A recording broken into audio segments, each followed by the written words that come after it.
नमस्कार दोस्तों, मैं संजीव भार्गव, वर्कशॉप कैलकुलेशन और इंजीनियरिंग ड्राइंग अनुदेशक। इस समय मैं राजस्थान की पुरानी आईटीआई अलवर गवर्नमेंट आईटीआई में पदस्थापित हूँ और मैं आज जो आपके लिए वीडियो लेकर आया हूँ बहुत इम्पोर्टेंट है। बहुत ही सरल भाषा में आपको समझाने वाला हूँ कि जो ट्रिग्नोमेट्री में थीटा के मान होते हैं वो किस तरह से निकाले जाते हैं, उनको हम जो सारणियाँ होती हैं उसमें से कैसे देख सकते हैं, और जो हमारे 0, 30, 45 डिग्री, 60 डिग्री और 90 डिग्री के साइन कॉस टेन की जो वैल्यूज़ होती हैं उसको किस तरह से हम याद कर सकते हैं। उनको रटने की ज़रूरत नहीं है। अगर आप ये जो मेरा वीडियो देखेंगे तो आपको समझ में आएगा कि उसको रटने की बिल्कुल भी ज़रूरत नहीं है। आप उसको अगर समझ लेंगे तो वो आपको ज़िंदगी भर याद रहेगा। तो हम शुरू करते हैं कि कुछ अंशों के त्रिकोणमितीय मान किस तरह से निकालेंगे। तो सामान्यतः कार्यशाला गणना विषय के कई प्रश्नों में विशेष अंशों डिग्री 0 डिग्री, 30 डिग्री, 45 डिग्री, 60 और 90 डिग्री के त्रिकोणमितीय मानों की आवश्यकता होती है। इन अंशों के मान साइन कॉस टेन थीटा के लिए याद करने के लिए निम्नलिखित सारणी को याद रखा जा सकता है। इसके लिए आपको क्या करना है, जो पहला स्टेप है इसके अंदर हम 4 स्टेप में इसको सीखेंगे। पहले स्टेप के अंदर 0, 1, 2, 3, 4 लिखें आप। उसके बाद जो हमारा सेकंड स्टेप उसमें सभी जो 5 संख्या हमने लिखी है 0 से 4 तक, उन सभी में आप 4 का भाग दे दें इस तरह से। उसके बाद तीसरा स्टेप लेंगे आप कि इन सभी संख्याओं को 0/4, 1/4, 2/4, 3/4 और 4/4 की संख्याओं को रूट कर देंगे, यानी कि उनका वर्गमूल निकालेंगे। तो 0/4 की जो हमारी रूट निकल के आएगी 0 आएगी। उसके बाद 1/4 का रूट निकालेंगे तो 1/2 आएगा। 2/4 का रूट निकालेंगे तो 1/√2 आएगा। इसी तरह 3/4 का रूट निकालेंगे तो रूट 3/2 आएगा, और 4/4 का निकालेंगे तो 1 मान आएगा। ये हमारे को अगर ये स्टेप आपको समझ में आ गया तो इसका मतलब आपको बहुत सारे अंशों के मान एकदम याद हो जाएंगे। अब ये जो हमारा चौथे स्टेप के अंदर जो वैल्यू निकल के आई 0, 1/2, 1/√2, रूट 3/2 और 1, ये जो 5 वैल्यू है ये हमारे 5 कोणों की वैल्यू होती है साइन थीटा के लिए। तो मैंने यहाँ एक सारणी बना दी है जिसके अंदर 0, 30, 45, 60 और 90 डिग्री 5 हमारी वैल्यू हैं। और साइन थीटा के लिए 0 के लिए ये 0 मान है। साइन थीटा के 30 डिग्री के लिए ये 1/2 मान है। साइन थीटा के 45 डिग्री के लिए ये 1/√2 मान है। इसी तरह साइन 60 डिग्री के लिए ये रूट 3/2 का मान है। और साइन थीटा के 90 डिग्री के लिए ये मान 1 है। अगर आपको ये साइन थीटा के मान याद हो गए तो कॉस का याद करना बहुत आसान है। हमने जो संख्या यहाँ पे 1, 1/2, 1/√2, रूट 3/2 और 1 लिखी है, इसको एज इट इज उल्टा करना है। यानी कि ये जो एक वैल्यू है वो कॉस के लिए 0 के लिए हो जाएगी। ये जो साइन 60 का मान है ये कॉस की 30 के लिए हो जाएगा। ये जो साइन 45 का मान है वो हमारे कॉस 45 के लिए हो जाएगा। साइन 30 का मान 1/2 जो हमारे कॉस 60 के लिए हो जाएगा। और इसी तरह साइन 0 का मान जो है वो कॉस 90 के लिए हो जाएगा, जो एक दूसरे के अपोजिट है। ये इधर आ जाएगा उठ के, ये इधर उठ के आ जाएगा, ये एज इट इज रहेगा, ये इसके लिए उठ के इधर आ जाएगा, और ये हमारे इधर से इधर उठ के आ जाएगा। हमारे को जब ये दोनों के मान याद हो जाएंगे तो अब एक सूत्र होता है हमारा, टेन थीटा बराबर होता है साइन थीटा बटे कॉस थीटा। तो साइन 0 को जो मान है उसमें अगर cos 0 का मान भाग दे दें, यानी कि 0 में जब 1 का भाग देंगे तो 0 आएगा। इसी तरह अगर 30 डिग्री टेन 30 डिग्री का मान निकालना है तो साइन 30 के मान में cos 30 का भाग दें आप। तो 1/2 में जब रूट 3/2 का भाग दोगे तो 1/2 गुणा 2/√3, 2 से 2 कट जाएगा तो ये 1/√3 आ जाएगा, जैसा कि यहाँ पर आ गया। 1/2 में रूट 3/2 का भाग दिया तो हमारा 1/√3 आएगा। इसी तरह अगर 1/√2 में 1/√2 का भाग देंगे तो सीधा सीधा 1 डिग्री आ जाएगा, 1 मान आ जाएगा, जो कि हमारे tan 45 का मान होता है। ये बहुत सारी जगह काम में आता है। tan 45 का मान हमारा 1 होता है। और इसके अंदर अगर आप त्रिभुज के अंदर भी देखें तो त्रिभुज हमारा अगर ये इस तरह से बना हुआ है जिसके अंदर ये कोण हमारा 90 डिग्री है और ये कोण 45 है, तो ये कोण भी हमारा 45 होगा।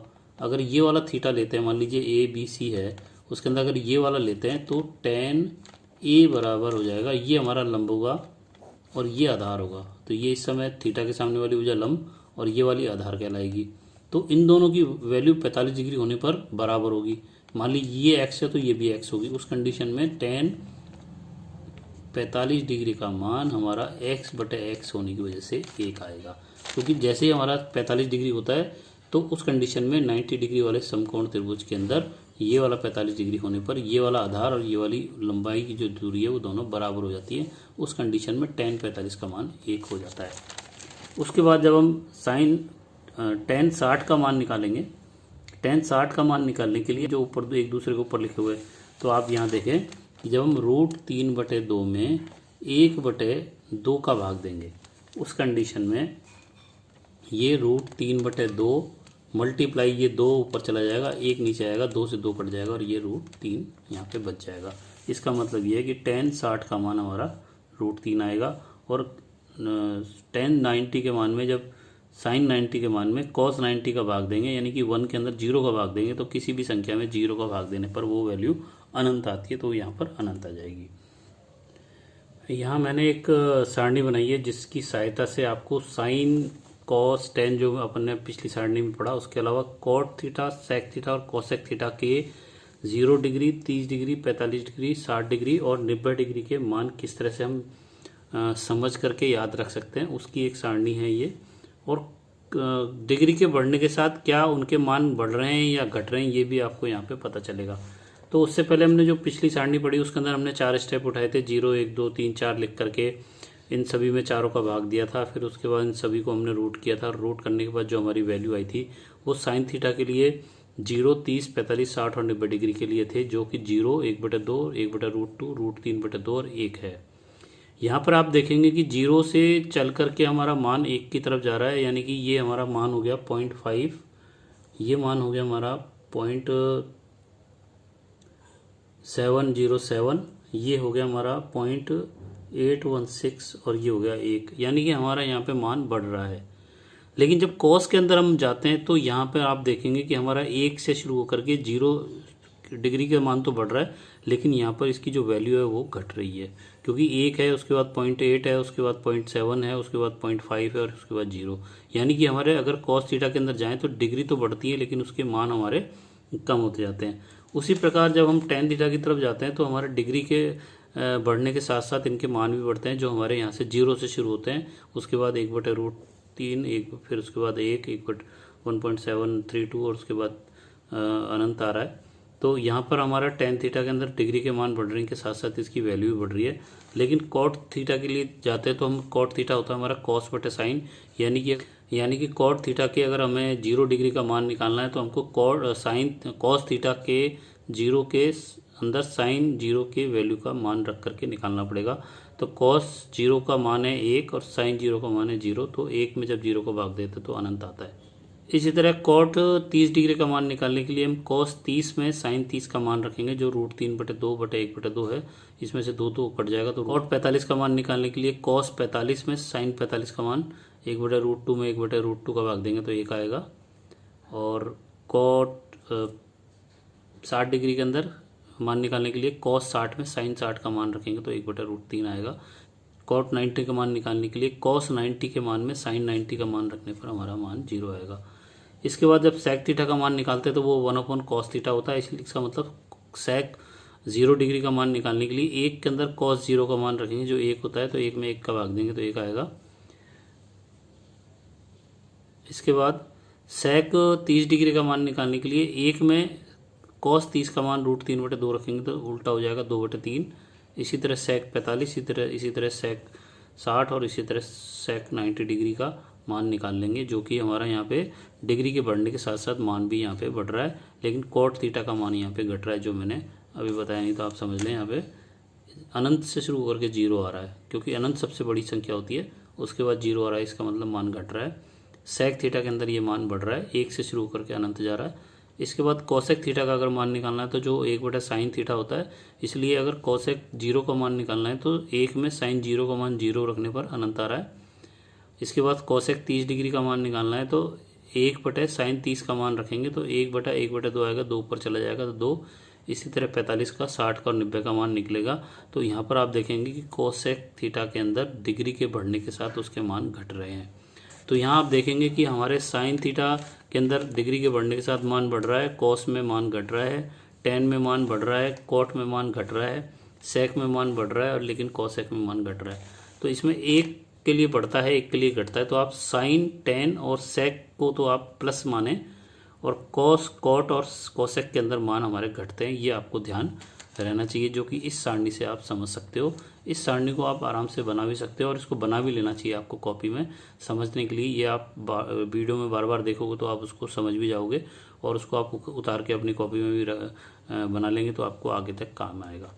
इसके बाद हम आगे चलते हैं कि यदि ये जो 0 डिग्री, 30 डिग्री, 45, 60 और 90 के जो फिक्स मान होते हैं, इन मानों के अलावा अगर हमें मिनट और मिनट्स के मान निकालने होते हैं तो हम सारणी से, जो हमारी सारणी होती है साइन कोस टेन के लिए अलग अलग, उस तरह से उसमें किस तरह से निकाल सकते हैं। तो उसमें इस तरह की सारणी हमारे पास होती है, जहाँ पर ये ऊपर लिखा होता है नेचुरल साइन या नेचुरल कोसाइन, ये नेचुरल कोसाइन, या ऊपर लिखा होता है नेचुरल टेंजेंट। तो ये साइन, कोस और टेन की वैल्यू देखने के लिए सारणी होती है। यहाँ पर पहला जो कॉलम होता है ये वाला, ये खड़ा वाला जो कॉलम कहलाता है, और पड़ी जो हमारी लाइन होती है उसको रो कहते हैं। तो ये कॉलम है, इसके अंदर पहला कॉलम के अंदर ये डिग्री होता है 0 से लेकर के 90 तक मैंने यहाँ कुछ संख्याएं ली हैं।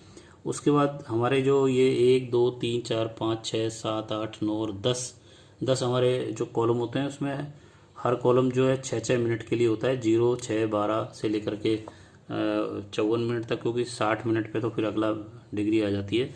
और उसके बाद जो हमारे 6 मिनट हमने लिए, उसमें जो गैप रह गया उसको भरने के लिए यहाँ पे मीन डिफरेंस 1, 2, 3, 4, 5 के कॉलम आते हैं। तो यहाँ पर आप देखेंगे कि अगर मान लीजिए हमें साइन 10 का मान 15 मिनट के लिए निकालना है, तो हमारे पास साइन, मान लीजिए हमारे को साइन 10 डिग्री और 15 मिनट का मान निकालना है। तो एक तो हमको ध्यान रखना चाहिए कि साइन के अंदर वैल्यू हमारी बढ़ती है डिग्री के बढ़ने के साथ में, तो ये हमको ध्यान रहेगी। तो अब हम जब सारणी देखेंगे तो हमारे पास साइन 10 का मान और 12 डिग्री के लिए मिलेगा, या हमारे पास 18 मिनट के लिए मिलेगा। तो साइन 10 डिग्री और 12 मिनट या फिर 18 मिनट, यानी कि बीच का हमारे पास मान मीन डिफरेंस से देखा जाएगा। तो 15 मिनट का मान, साइन 10 डिग्री 15 मिनट का मान निकालने के लिए दो कंडीशन हो सकती हैं।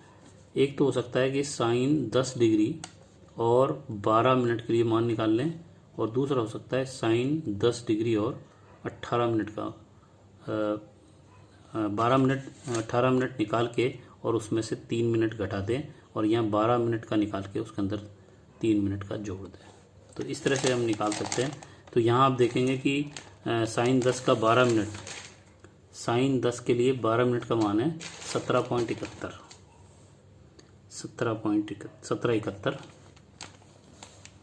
और यहाँ पर अगर हम जैसे 12 का देख लिया, उसके बाद जब हम 3 का देखने जाएंगे तो ये 10 के सामने यहाँ आकर के, और 3 की जो वैल्यू हमारी 9 है, तो 9 यहाँ पर मीन डिफरेंस जो है जुड़ जाएगा इसमें।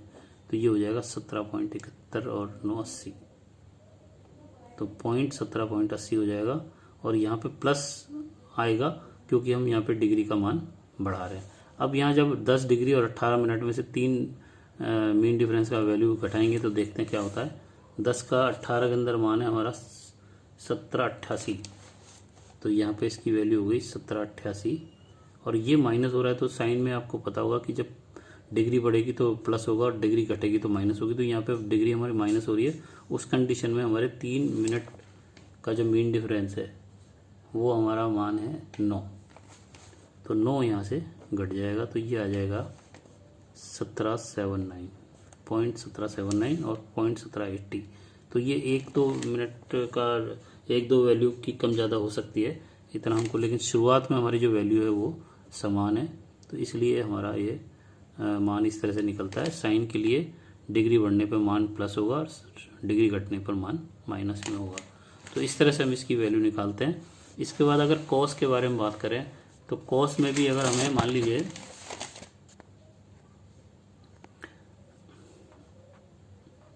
कॉस के लिए अगर हम देखें तो यहाँ पे हमारे पास जो सारणी उपलब्ध है उसके हिसाब से अगर 13 डिग्री का मान निकालते हैं, कॉस 13 डिग्री और 15 मिनट, तो इसकी भी दो कंडीशन हो सकती हैं कि कॉस 13 डिग्री और 12 मिनट का निकाल के मीन डिफरेंस 3 मिनट का जोड़ दें, और कॉस 13 डिग्री और 18 मिनट का निकाल के माइनस में इसके 5 मिनट का मीन डिफरेंस घटा दें। अब हम कॉस सारणी को किस तरह से पढ़ते हैं वो देखते हैं कि उसका एक डिग्री का मान निकाल के देखते हैं किस तरह से निकलेगा। तो यहाँ पे अगर हम कॉस 13 डिग्री 15 मिनट, क्योंकि मेरे पास जो चार्ट है यहाँ पे उसमें 13 डिग्री का दे रखा है, इसलिए 13 का ही ले लेते हैं कि कॉस 13 डिग्री 15 मिनट का अगर मुझे मान निकालना है, उस कंडीशन में दो कंडीशन हो सकती हैं कि कॉस 13 12 मिनट, क्योंकि हमारे पास 0 के बाद 6 12 18 इस तरह से, तो हमारे पास 12 का निकलेगा या 18 का ले सकते हैं हम यहाँ पे से। तो हमने कॉस 13 डिग्री 12 मिनट, उसके अंदर अगर 3 मिनट का मीन डिफरेंस जोड़ दें तो ये हमारा 15 हो जाएगा। इसी तरह ये कॉस 13 डिग्री और 18 मिनट में से 3 मिनट घटा देंगे तो ये वापस से हमारा 15 मिनट आ जाएगा। अब इसको हम चार्ट में कैसे देखते हैं कि कॉस का 13 डिग्री ये रहा, उसके बाद 18 मिनट ये रहा, तो 9732। तो आप देखो यहाँ पे पहले 12 मिनट का देखेंगे तो 9736, 13 डिग्री का 12 मिनट पे 9736 वो हमारा ये आ गया। और इसी तरह 13 का मीन डिफरेंस में जाएंगे हम 2 में, तो ये हमारी वैल्यू आ रही है 1। तो यहाँ हम 1 जो है घटा देंगे। अच्छा, यहाँ पे जब आपकी कॉस की जो वैल्यू डिग्री अगर हमारी बढ़ रही है तो यहाँ मान हमारा माइनस में होगा, जैसे कि अपन ने ऊपर सारणी में देखा था। तो यहाँ पे 36 में से 1 निकल जाएगा तो ये 35 आ जाएगा।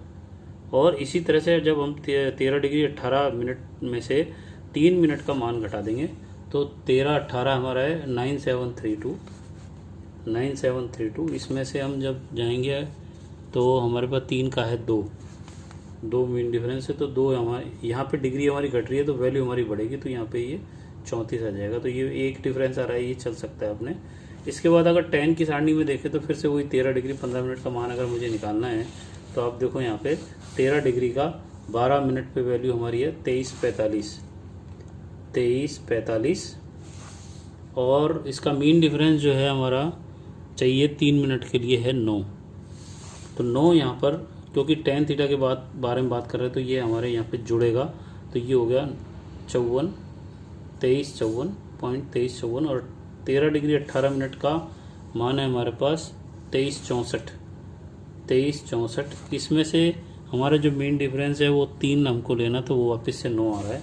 तो यहाँ पे हमारा 64 में से 9, क्योंकि tan थीटा के अंदर डिग्री बढ़ेगी तो वैल्यू बढ़ेगी, डिग्री घटेगी तो वैल्यू घटेगी, तो यहाँ पे घटाएंगे तो 64 में से 9 अगर जाता है तो हमारा ये आएगा 2355। तो 1 डिग्री का डिफरेंस चल जाता है, शुरू का मान हमारा बराबर है।